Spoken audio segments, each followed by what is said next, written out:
It's another week of Live with Lance Brozdowski here on the Setup Man. Welcome in, everyone. We have a really fun show for you today. We've got a lot to cram into about 50 minutes of time. Lance is cracking the whip on us. He's saying he's got to get out of here right at the 50-minute mark. Lance, what's up, brother? How you doing, man? Good to see you.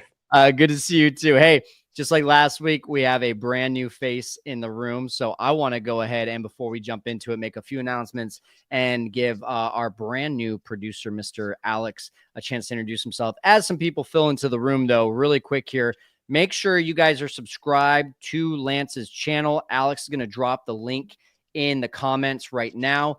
Lance, are we at 10K yet? Or you we're getting there. We're creeping. I think we're just over 9,900 right now. So there you go. There you go. yeah. Let's go. Let's see it. Let's also, see it. CubsCon weekend. Come on, we gotta hype that up a little bit. Yeah, I'm hyped for that. It's gonna be fun. That's gonna be a blast, man. I can't wait to hang out with you. We're gonna while we're on the topic, hang out with you, and then also, guys, make sure that if you are going to CubsCon, you're going to be joining me, Mr. Matt Cozy, and Sam Olber from the Locked On crew. We will be at the Chai Bar right there on the lobby floor from 4 to 5:30. We might show up about 15, 20 minutes earlier just because we don't want to be competing with the gates opening. So make sure you go there. But as I mentioned here, we are going to introduce Mr. Alex Brault, our brand new producer. What's up, Alex? Welcome into the Setup Man. Thank you for having me, and thank you for welcoming me into the world of the Setup Man, the Setup Man universe. I'm really excited to have you here, man. Why don't you tell everyone how you became a Cubs fan, and then we'll jump back into it with Lance. Yeah, so basically my story is a lot like you watching. My grandpa came home from school. He turned on WGN, and I didn't have a choice. I was born and bred a Cubs fan. And here I am today talking with all of you. And yes, I'm from Wisconsin, if you couldn't tell by my horrible accent. And yes, go Pack go, but Cubs come first. bold words there, brother. Right. Awesome. Hey, we're gonna get to you, and thank you for moderating and everything. Guys, go ahead and post your questions for Lance, and we will go ahead and ask those questions, get to the Q&A section when we can. One quick thing, actually, before we say adios to Alex, I do want to make sure that you guys are in our Cubs Talk Facebook group. It's a brand new free Facebook group. And Alex is also throwing that into the comments, but it is right there here. If you just go to facebook.com/groups/Cubs Talk, you can do that. But we've got some really cool things coming up next week. Next Wednesday is going to be the very first time we do something called the Dugout. Alex, this is kind of your baby. Do you want to talk about that for a second? Yeah, so just very quickly, basically the idea behind it is old-fashioned sports radio. You guys are going to have the opportunity to talk with me, Kyle, the rest of the Setup Man universe. And yeah, it's going to be therapy. It's going to be hot take battles, whatever you want it to be. This is for you, the fans. So we're excited to test it out next week. Awesome. I'm very excited for that one. Lance, you and I were actually talking about that. You were like, you should do some old sports radio. And I'm like, that was actually Alex's idea. So we need to run with that. That has persisted through the test of time in media. I also have to say, is a Packer Cub fan, that's got to be a minority, right? That's a weird cross. I imagine they exist, but especially in this area, I literally live in the shadow of Lambeau. There's a lot more of us than you'd think. Okay. I don't want to turn up the nose. I feel like everyone's a Bear fan around here that I interact with, which is sad because they're terrible. But anyways, continue. You said it, not me. Johnson better be the coach there. I don't understand if they go in another direction. Besides the point, the baseball. Come on, no, screw this. No football. Get out of here. All right. Sorry. You put us on a time crunch, Lance. We can't talk football. I know. Guys, let's go ahead and get to it. Comment and subscribe. Again, make sure you like the video. We are going to be getting to Q&A right about 20 minutes from now, maybe even a little bit earlier. I want to start in a place. We're going to talk about three things today, Lance. Number one, MLB offseason. We're going to get to that right now. Number two, Alex Bregman rumors. And then lastly, as you guys know, you saw it on the title. What's going on? What's the plan here when we have essentially 26 days left, even a few more now, less than that because of Cubs apparently reporting to spring training even earlier than I thought. So there's got to be more planned. And I want to get to it first of all with this. I went on a little bit of a rant yesterday, and I just wanted to get your take because I feel like I brought up a problem. You're really good at solutions.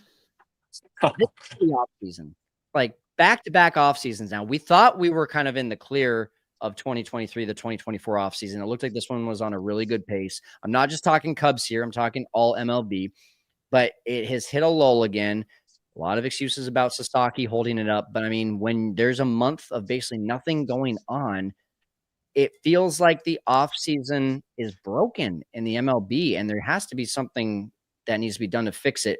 And I think that will benefit not just the MLB, but I mean the Cubs too, because it seems like there's just been staring battles between Jed and Bellinger last year, now Jed and maybe a few others this year. So what's been your take? Do you think it's broken? I don't know if I necessarily think it's broken. I think it was broken when, like, that Machado Harper year, what was that, 2018-ish or whatever, around that window, when those guys waited for forever and you had a giant chunk of time where it's just nothing was happening. So I guess it's tough. I think I view it in a couple ways. I'm a huge baseball fan too, right? So like I want this stuff to be like clockwork. I wish there was a signing every week, something to talk about, etc. That's just not the case. I get your point about maybe setting some kind of deadline. I'm just not entirely sure that is feasible, especially because I just don't think the league or MLBPA would either agree to it. I don't think it's something that would work for either side. I think it would force players into very weird positions potentially. Kind of turn into like the deadline to some extent, but you have to like get things done. And I also don't think I like a negative incentive around things where if you don't sign a guy by a certain date for a certain amount of money, then you lose. You mentioned maybe like an option on a player or something along those lines. I think the only way to do it is to do some kind of like positive incentive. I was chatting a little bit with one of our staff producers here. He's a good friend in Sharp Baseball Mind. And he said that what if it's tied more to like luxury tax impact? So how they calculate the luxury tax if you sign a guy before the 31st of December, I don't know. Like you could set the date wherever you want, you know. If you sign a guy before that window, then you take like 2 to 3% off that guy's luxury tax impact. So a more of a positive incentive where like, okay, we could sign this guy for X amount of dollars. The player gets more money and we potentially take like a small luxury tax not hit, but like are able to buffer it a little bit. And at the end of the day, maybe that doesn't matter to some teams, but I think it may matter to some, especially with how a lot of organizations operate on the margins and saving small dollars here and there and really trying to be tight, especially smaller organizations about a lot of cash. I think they might actually care to maybe get deals done before December 31st. But I do think to some extent it's inevitable that there's always going to be some dead period for this sport. And if that's butting up against playoff football and the NBA and hockey, like I don't think that's a terrible thing.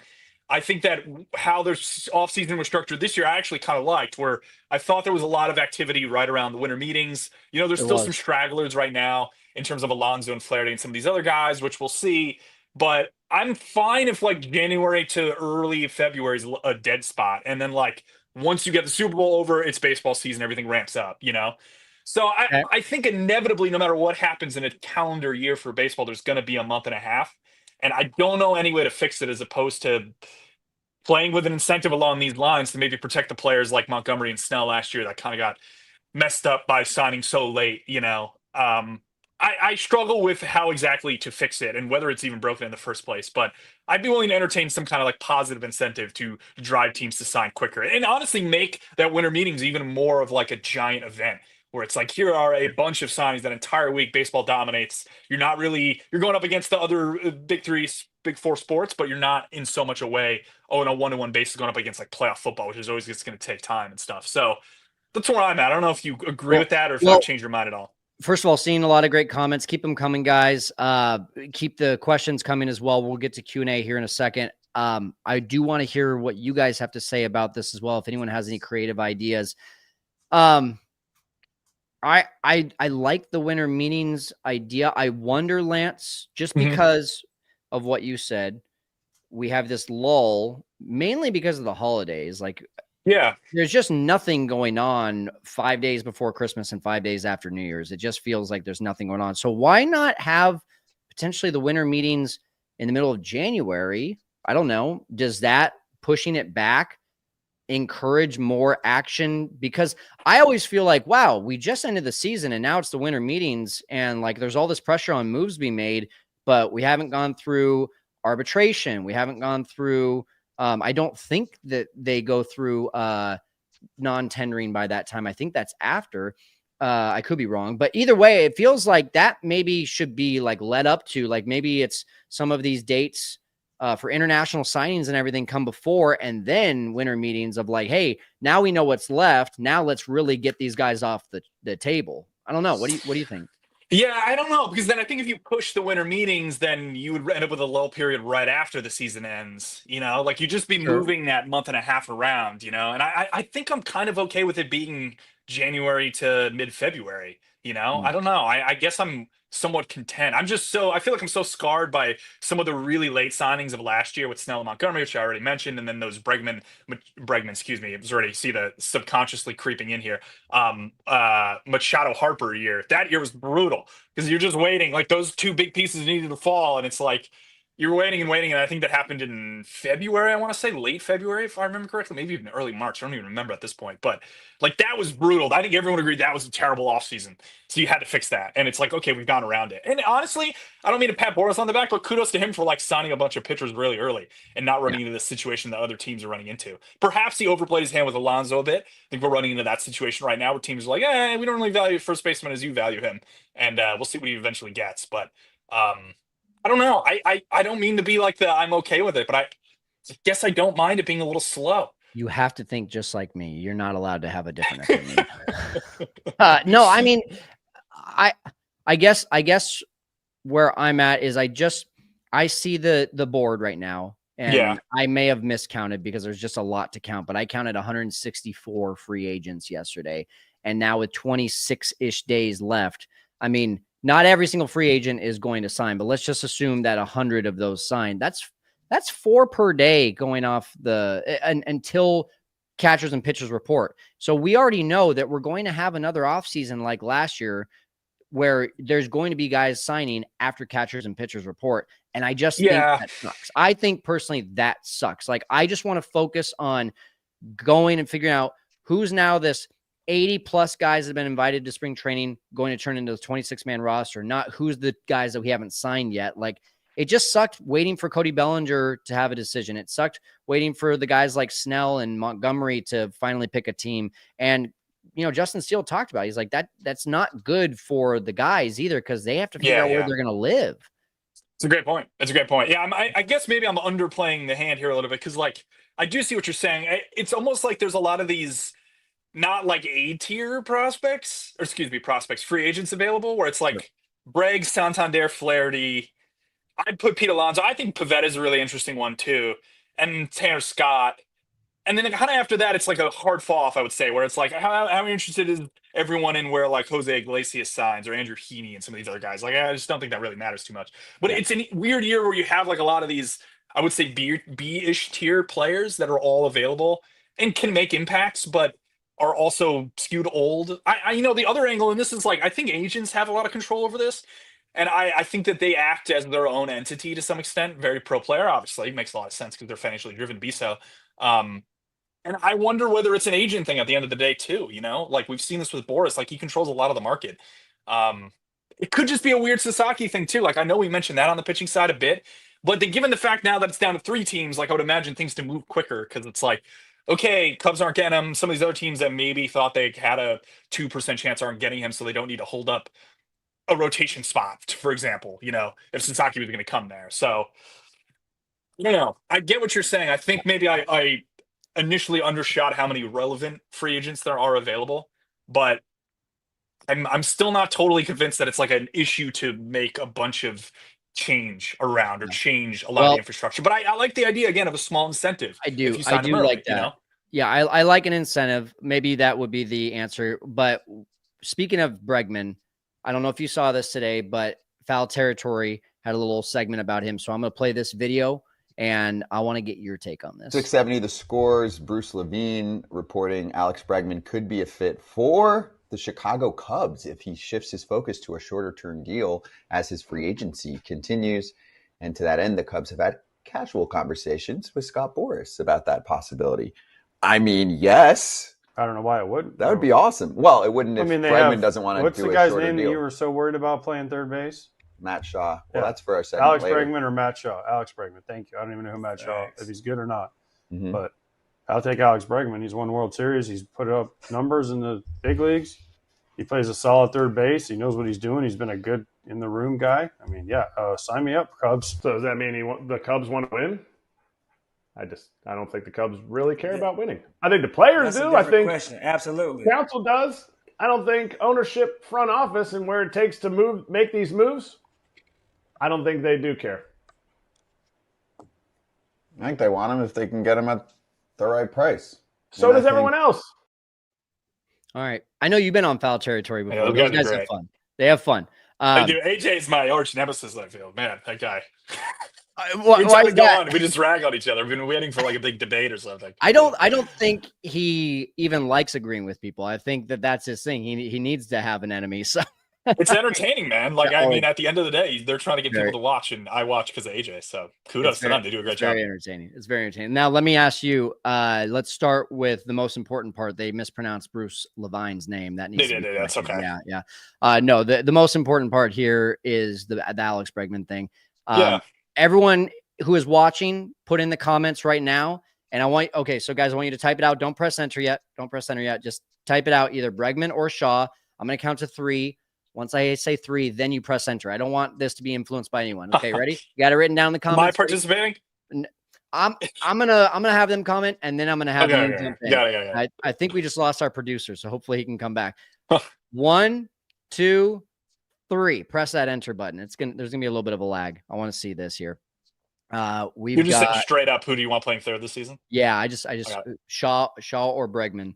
Bregman from Andy. We got Bregman from we got Shaw from Bacon Jr. We've got it's kind of even so far. All right, so what about you?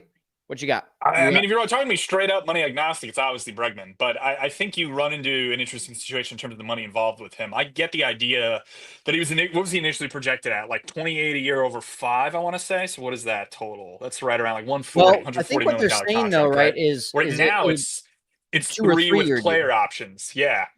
Which means to me it would be like 30 to 32.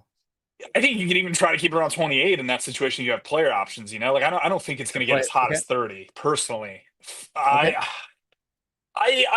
don't know. I'm a little torn. I think that's a little bit rich for him.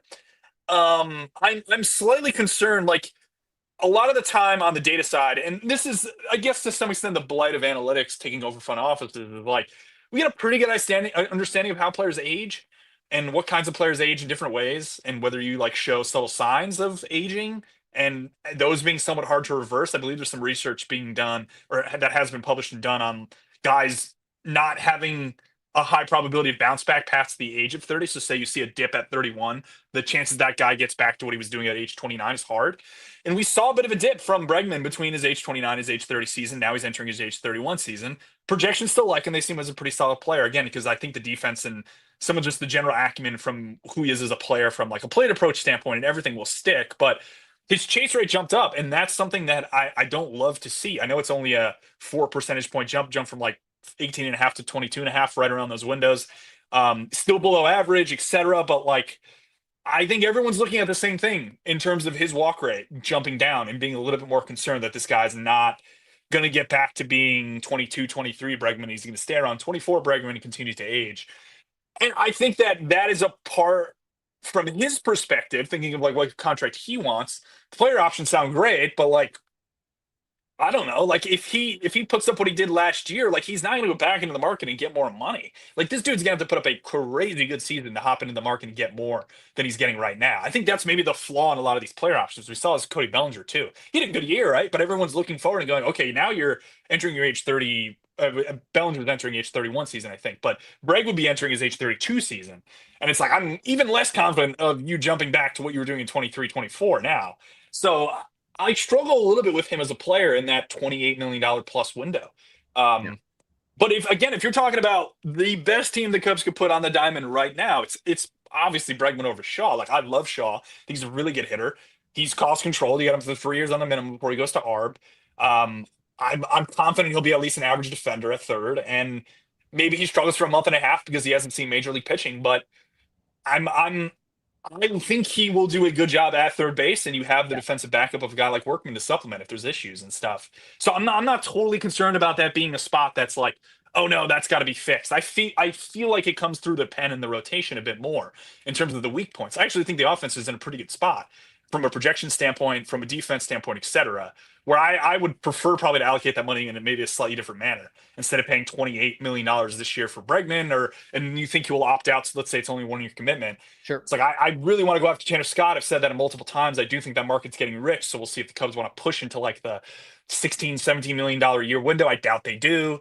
But I'd love to go with like Scott and someone else. Or I don't love Flaherty. You see me, I'm coming from like the front office thing on the analytics side, where like the reason a lot of these contracts are being pushed down the road is because there's flaws in these guys. So the asks from the agents are higher than what front offices want to pay. That's as simple as what it is. It's an economy, right? There's buyers and sellers, and if they're not lining up, then one side's got to budge. And there's flaws in all the guys that have lingered around the market, and I struggle with some of them, I have to say. So I want Bregman on the diamond on opening day. That's going to be a better team, but I think Shaw would do a fine job. And if you factor in money, then I become a little bit less optimistic about Bregman being a guy that pays off that value and more.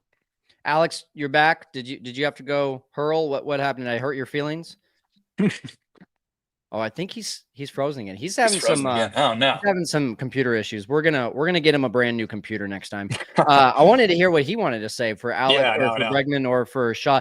Personally, Lance, where are you at? Yeah. I mean, personally, I just what I want to see from Matt Shaw this year is at least 400 at bats. That's what I want to see. However that happens, doesn't really matter to me. I just want to see at least 400 bats. I don't want to see a Matt Mervis thing where you get 99 and then you're sent back down to AAA. I don't want to see a Christopher Morel thing where you're put all this pressure and no one else is going to be your backup third baseman.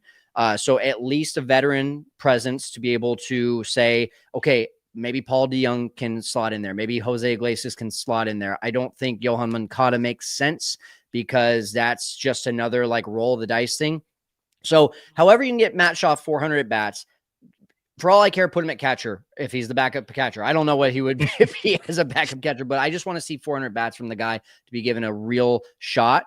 I just don't think this organization is going to spend, let's call it, they've got between 30 to $33 million left. I don't think they're going to allocate 28 million of that 33 to one guy. Like, I think I'm going to be more surprised that the Cubs even spend another $28 million this offseason, which kind of leads us to our next thing. And that is coming from what Kratz said at the end there. You know, he says very harshly, which I think a lot of Cubs fans are wondering, like, does the front office really even want to win? Or do they just want to cut the budget and keep Tom happy and just put a product out there that is good enough to keep the seats pretty much filled? And I know you're not in a position to be able to answer that question. You work for Marquee, you know, that's owned by the Cubs, but I do want to just ask you, like, are you confused by the offseason? I don't think I'm confused by the offseason. If the narratives are make this team better and don't go over the first luxury tax, which I think are totally fair directives. I don't know if those are the directives, but if your mission was to not spend the same amount of money and have a better team on the field, I think you did that, right? Like, you got a better player in Kyle Tucker and you didn't really lose too much. And I think that this team is better because of Kyle Tucker. Again, I do think perhaps a weak point is like the middle of this rotation. And I think that the Cubs are trying to get to that through depth, which I totally understand. But you're taking a gamble, right? Like, we've seen some from Wicks and Ben Brown and Javier Assad and Colin Ray and all these other guys, but like the chance that one of those guys coming out and putting up what Shota did last year is probably close to zero. That would be like an incredible outcome from like a Ben Brown, which I do think is in the range of probability for him, but it's not likely. And I think that creates some bit of like a weak point on the team. Is just, you know, I want to make a run with this team if I'm Jed and Carter. And if I want to make a run with this team, like, you got to think about how you stack up against some of the other teams in the NL that are rolling out 3-4 pitchers in a rotation, like the Phillies with Nolan, Wheeler, and Suarez and Sanchez and et cetera. Like, those guys are all studs. The Mets, there's a reasonable comp, right? I don't think the top of that rotation is that great. It's Manaya, Montas, and Kodai Senga right now, and then some fillers. They have some really good prospects. Maybe one of those guys pops, et cetera. But some of these other NL teams, I think you're such an underdog from a starting pitching standpoint in the playoffs. I think you have a great lefty combo in Steele and Shota, and I love that off the top. And like, if Boyd can pitch at the end of the year, I think that's fascinating. I am pro big lefty rotation. I think that creates some really odd situations for some of the teams in the NL that might be a little more lefty heavy. But Yeah, I'm not totally convinced this is like a top 5, 6 rotation in baseball. No. And I think that is, if you can get to that point, then you start to put yourself in contention of like, okay, we're a top 3 team in the NL, 4 team in the NL, and they're maybe slightly short of that. But again, I don't know the way to fix that. I feel like the way to fix that again is at the deadline with like Castillo or Pablo Lopez, depending on how the Mariners or Twins are doing, where maybe you have some extra money, then you pick up 14 or what would be remaining at that point, like $6-7 million of their contract. That's a much more attractive way if you're in it late to add a starter and be like, here we go. Like, this is our 3 running a 5-game series, 7-game series, Shota, Steele, Lopez. Like, let's go. I'd be hyped about that, Like Absolutely. that can hold up, I think, with most of the teams in baseball. So I wonder if that is the plan, where it's like, we don't love Clarity, don't love his fastball. He just jacked up his curveball usage a bit. That really kind of unlocked him with the Tigers and Dodgers. Probably not worth 22 a year. Could fall off hard. They shrug on that and like, oh, you want to take 20 for 2 or 3 with a player option, So that's kind of where I come down. It's just I wonder again whether it's like a resource reallocation thing where it's just not really money they are willing to spend now because they just don't see a fit for it, and if it gets pushed into the season. And I promise that if we get to the deadline and they don't do something like that, I will not continue to say, oh, maybe it's just now next offseason's money, I won't just keep pushing it down the road. I think it's just something that they need to then spend come deadline as opposed to right now. Well, Patrick just said, and I just highlighted his comment here, spending more money doesn't mean wins. Well, I will slightly counter that. Well, yeah, I was going to say sports. Standing pat doesn't mean wins either. And this team is not set for opening day.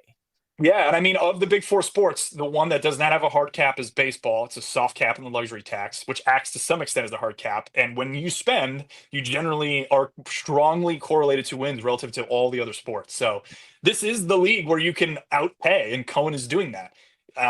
Dodgers have done that. A lot of these other teams have done that and blown past luxury tax thresholds, the Phillies, et cetera, and they've won. They've won World Series. Again, like, you got to get some really nice outcomes to get that one of 30 teams to get it. But like, I'd take a CS run, I think everybody in Cubs Nation would. That'd be great. Like, that's it's not a W of a season if you don't win the World Series, but like, in the aggregate, you zoom out and look and go, okay, we get to the CS this year, and then 2 years down the road to the World Series. Like, that's pretty successful from like a GM front office standpoint to be able to put yourself in a situation to win a World Series. This is why I don't get all the ragging on like the Yankees organization. I think I'm like, oh, they can't field and base run. And it's like they got to the World Series not fielding and base running. It's like, I'd be happy to do that. You play the World Series out a bunch of times, they probably win 30% of the time, Like, that's great. I'll take those odds. Lance, I got one more question for you, and I want to remind everyone, go subscribe to Lance's YouTube channel. Alex is throwing it into the comments right now. He is approaching 10,000 subscribers. We want to get him there. So thank you for continuing to come on here, Lance. I know everyone's been really enjoying these talks. So let's keep it going. And then as well, make sure you guys are joining our free Facebook group. We are going to be releasing what is called The Dugout next Wednesday. The very first time. It's just basically old school sports radio where you get to chime in. You get to bring up all of your rants, your questions, your things. And that'll be in our Facebook group only. That will not be on the YouTube channel. So Alex is also throwing that in the comments. Lance, my last question to reiterate, and then we'll get into Q&A, to just restructure my question. Yeah. I asked you, has this been a confusing offseason? You said no. You answer with a few assumptions there of like the luxury tax threshold and yada, yada, yada. I guess the way I want to restructure that is if they don't spend more than $220 million going into the season, leaving a gap of $21 million before that first luxury tax threshold, would that confuse you? Not necessarily. I don't think, like the reason I structure that way too, by the way, just for context, is because every podcast and every, the Athletic, a lot of the reporters out there, all of them are operating in this mindset of the Cubs would be about $10 million away from the tax threshold going into the offseason. I don't know who made that up or where they're taking that from, but that's been kind of the assumption for me all offseason. But I think to some extent you can get to those numbers based on like there's a $2.5 million swing if they go to court with Tucker, I have no idea what's going to happen there. Maybe they settle and it's a $1.5 million swing, but like that stuff adds up, like some of these art contracts, the minimums, et cetera, like all these other guys they scoop, like I don't know. That stuff adds up, and like the flexibility in season to make moves and stuff. I think you need to leave yourself some buffer, and probably they're leaving a bit more buffer than they gave themselves last year, given the fact that they like barely went over. Um, I guess I'm not of the philosophy that like you just spend money to spend it. And I don't know. I'm not like pro owner. I'd probably lean more pro player. I would say.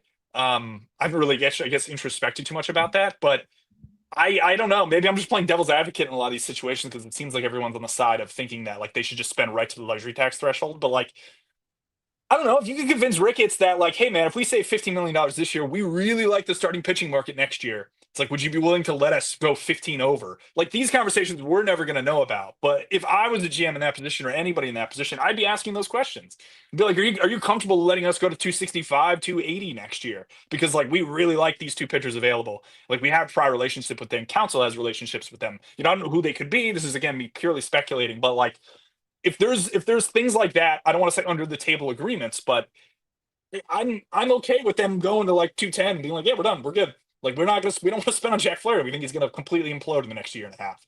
And it's like, cool, that's fine. Like I wouldn't want to just throw money at Jack Flaherty to throw money at Jack Flaherty because you got to get the luxury tax. You know, it's Yeah. like I don't know if I'm a penny pincher in this respect, but like I just, you're the favorite in the division. I don't think adding like I guess adding a Flaherty would make you a better favorite, but I'm not totally convinced that like Flaherty's as good as Castillo or Pablo Lopez. well, let's just assume for a second, man, that they are, I don't know, they do some sort of trade that evens out. It's a, you know, plus 10, minus 10 in terms of the salary. And so they're still at the 198. They still have to get a reliever. They still have to get a couple guys from the bench. Let's just say that adds up to $15 million. So if you can do all that and keep it under 220, but you get those bench players, you get that reliever, and you get that starting pitcher, yeah, that's what I care about. I don't care. Like if you go get those guys, that's what I just want to be clear. I don't care if they spend 220 million, but if they come in with guys that they're relying on, for example, Vidal Brujan is not the 26th man on this team, right? He should be the 26th man on this team. Vidal Brujan should be the 26th man on this team. Like he should be, I see what you're saying. Yeah. He should be trying to compete for a spot, not just assuming that he's one of the first guys off the bench.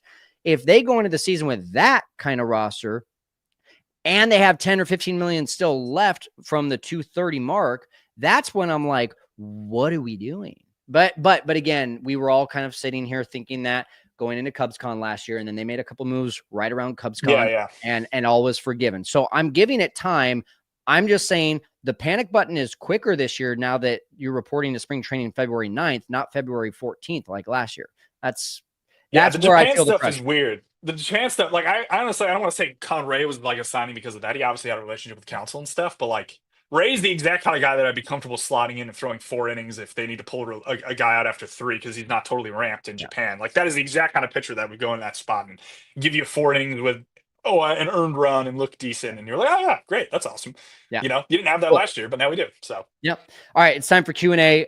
You and I have ranted for long enough, and we are going to start with let's go ahead and start with Kyle Lawson. Welcome back, Lance. Regarding Alex Bregman, would you be comfortable with the free agent offering a 3-year deal with yearly club options, basically the Cody Bellinger deal? This, of course, factoring in a higher AAV. We kind of talked about that, but I don't know. Anything more to add to that from what we already said?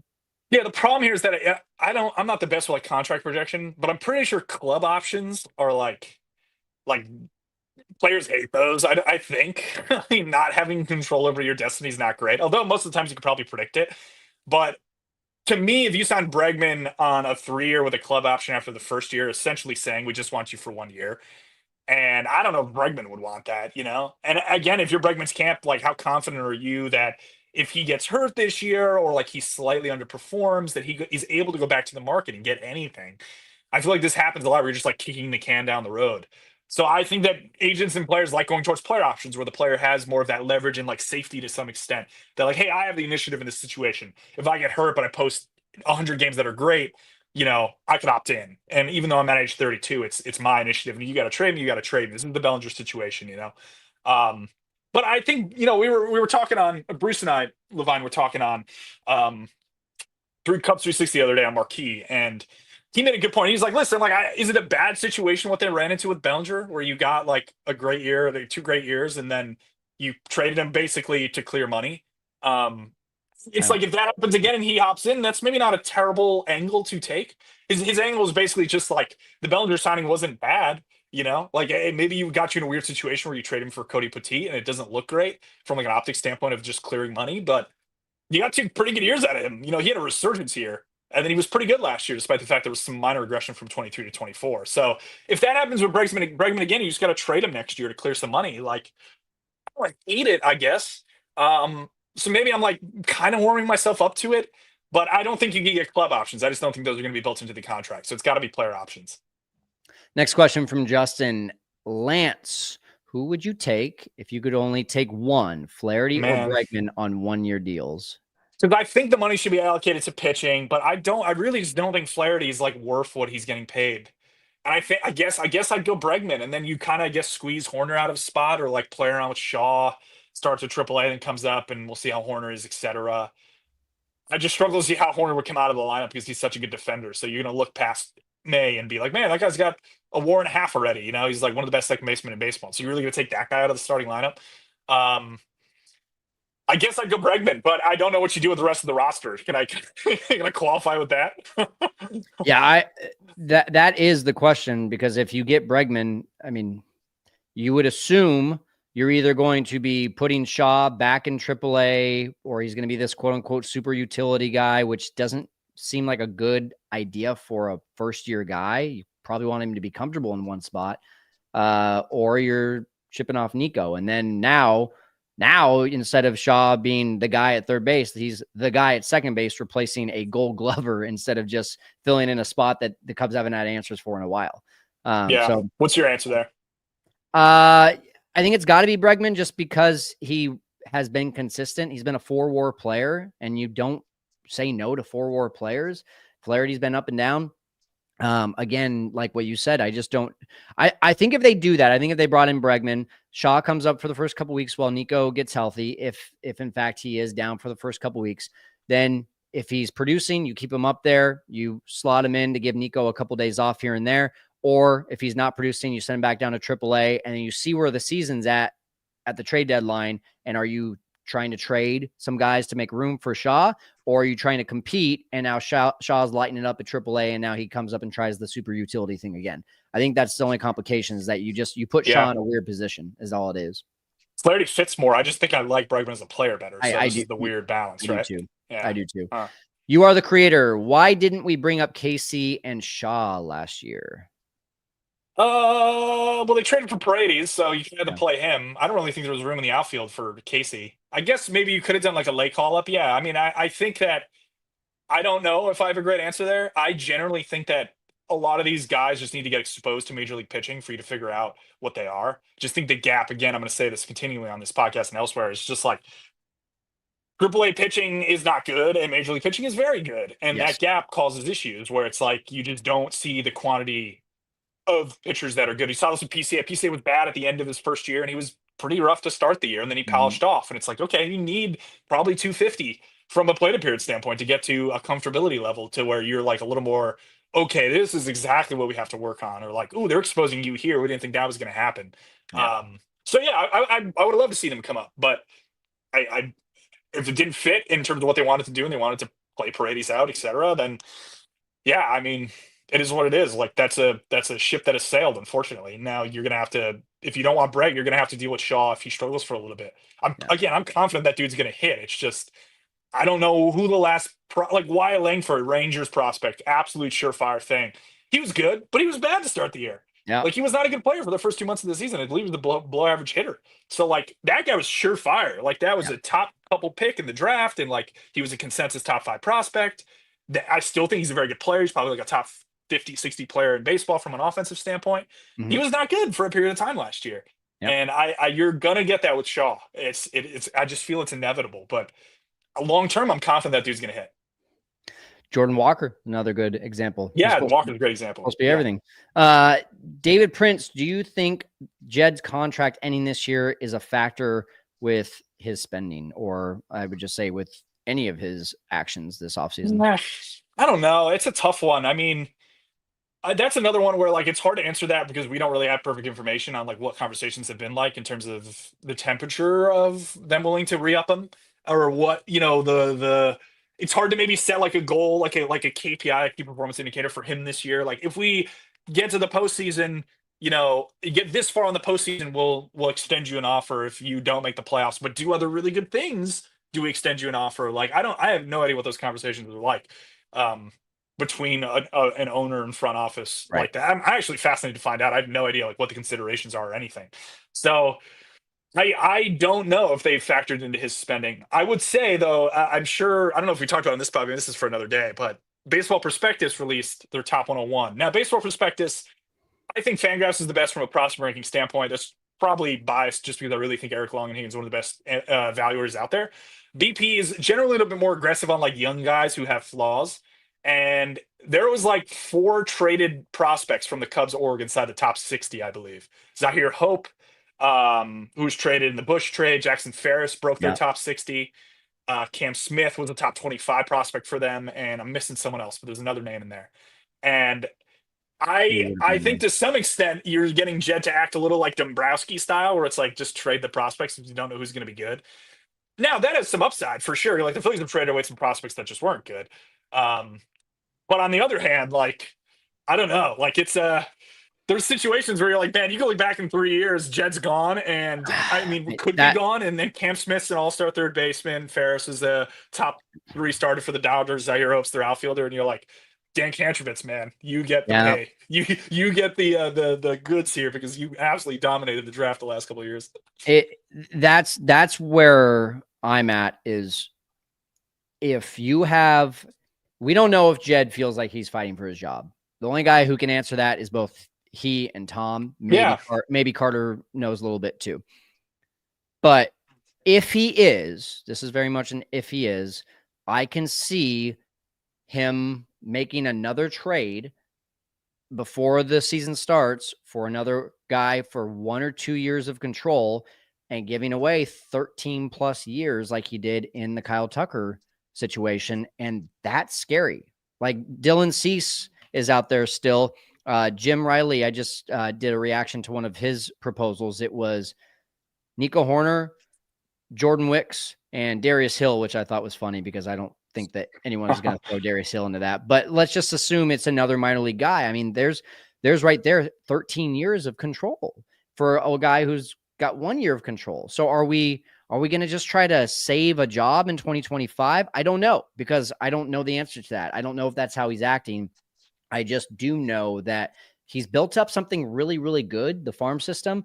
Don't just go waste it on small years of control. Let's get something back that, and you can't have your cake and eat it too. And it's easy for us to be like, oh, just play video games and just go on MLB The Show and trade this guy for this guy. That's not the way it works. Yeah. But it's a little disconcerting if I see another one of those. If Moises Ballesteros, Cade Horton, or Sean Casey, Owen Casey comes off Casey. I know, right?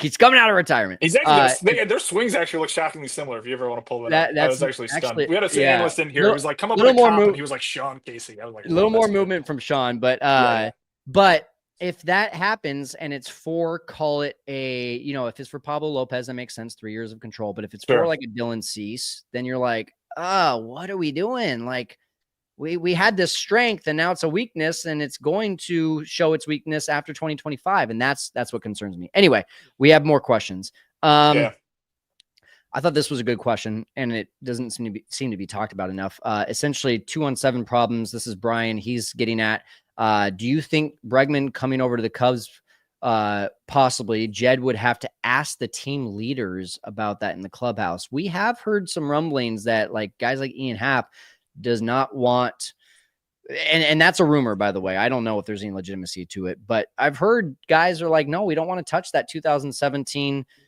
Astros team. I think that's long gone personally. I think so? that the ship has sailed to the point where it just doesn't really matter. I think that they just want better players. So if the guy's good and happen to be on that team, I think that you saw like the Beltrons of the world and stuff get a bit pushed to the side to some extent from baseball. And that is where most of the blame fell, such that I'd be shocked if there was still resentment towards a given player who could make a team better just because of 2017. Cool. So yeah, I'm going to say no on that. I don't think that. I mean, maybe I imagine they have a conversation all the time about like, hey, what's your relationship like with this guy? Or like, have you heard about how he is in the clubhouse? And then maybe that player might have some really good feedback. Kyle Tucker, exactly right. Like, of course, Kyle Tucker would be able to opine on Bregman in the clubhouse, and if he's positive on him, I don't see any reason why you wouldn't take Tucker at his word or Hap at his word or anyone who knows a guy like Bregman personally. So we got 5 minutes left. Do you want to treat these last 6 questions as kind of rapid fire under 30 we'll keep them seconds as tight as possible. Yeah. Let's do it. All right. THP Knob, what does Lance think of Jose Leclerc, AJ Minter for the pin? How about we just which one of those would you take? I'd probably take Minter. Leclerc walks a lot. I feel like you go with like a guy like Leclerc, and even like I'd love to see Matt Tanner Scott. I mentioned this before. Leclerc, Tanner Scott, like you're ending up with a lot of walks in the back half. So I don't know. I'd hesitate a little bit maybe on Leclerc. So I'll go Minter. Trevor says, who's a starting pitcher no one is talking about that you think could be acquired by the Cubs, trade or free agency? Anyone come to mind? It hasn't not been talked about, but San Alcantara with the Marlins, I think, has been rumored. Cool. That team's bad. Like, they have a couple years of control on him. They're clearly purging. That's a 2 to 3 year project. He has basically no value to that team at present. It's just a matter of the Tommy John stuff. I think his value kind of ascends as the season goes on of like, oh, yeah, he looks great. Velo's the same. He's already got 100 innings under his belt. Now it's August. Let's get him. We're confident he can get to 160, 170. Or maybe he's like a next year piece. So he's the guy that I think will be traded the next calendar year would be my take on him. Cool. Not sure if I've heard any rumors recently about this, but Noah says, do you think the Cubs are going to trade Nico to the Yankees? How would you say that would affect the Cubs? I don't think so, but I'm trying to look at the Yankees depth chart. Who's playing second for them right now? Won't be a short LeMahieu Jazz at second. No, they're not getting Warner. I don't think it makes much sense for that team. Not with Jazz there. Yeah. Arrow says, Lance, are you not concerned with Luis Castillo's home and road splits? 425 on the road, 315 at home. T-Mobile Park is a pitcher's paradise. It is. That weird center field batter's eye slightly offset, and this has caused issues. Okay, so you've heard that too. Someone did a video on it. I think it's a real thing, man. I think so too. Conspiracy theory here. It was Teoscar was the one that really was verbal about it, right? I love when we get players saying things like that. Like Willie Adames was very vocal about not being able to hit in Tropicana, and then he obviously proved that he was correct on that. But like that stuff maybe gets a little underrated, but like if I have a player telling me he can't see the ball because the batter's eye in center field is offset, like how would I ever be able to bake that into a model or something? Like there's some feel stuff there. I wanted to see Castillo's home road in the price, so not as bad in 2023. What was he in 2022? He's always, I guess, run a little weird on the home road stuff. I wouldn't say I'm concerned about that. I think he's a good pitcher. Like, I think some of the underlying stuff there is solid. He's a command guy. I think he'll age well. I also think he has a deep enough mix such that he can kind of play with different types as he ages to stave off some regression. He's slider change. We've seen those usage fluctuate throughout his career. So I'm not totally concerned that like something like that is an issue with him because I think he has other tools that allow him to buffer off it. I don't think he's had too much of a velo drop either, right? Let me take a look at that. Oh, he has had a velo drop. Okay, so he's down like a tick and a half. So I'd be curious from like a biomic standpoint on the front office side of like, why is that happening? Like, do we have any thoughts? Is it just pure aging? Is he going to fall to 93 in 2 years? Or can he hang around 95.5? Like, those are questions I would ask, but I'm not totally concerned about acquiring him. All right, we got 2 questions and less than a minute left. So if the Cubs don't get to 90 wins, this is from James McNamara, is this season considered a failure and Hoyer is gone? I don't know if that's the metric. I think it's just playoffs. Yeah, no, I mean, there's projected for 86.5. So if they win 88 and they win the division, then like, I don't see how that could be a failure because you get a home, you win the division, you get some home playoff games and then you see what happens from there. So I don't think that it's a win-based thing. I agree with you, Kyle. Yeah. Let's end with a laugh from Mr. Matt Cozy of Locked On. Any updates on Marquis' deal with Xfinity? I'm unfortunately not privy to any of those conversations. So I'm sorry, Matt. I don't expect you to answer that. Thanks for jumping in, Matt. Lance, you're the man. See you at CubsCon. See you guys at CubsCon, hopefully. And we will also hopefully have some sort of news on the field by then. Let's see it. Thanks, brother. Always.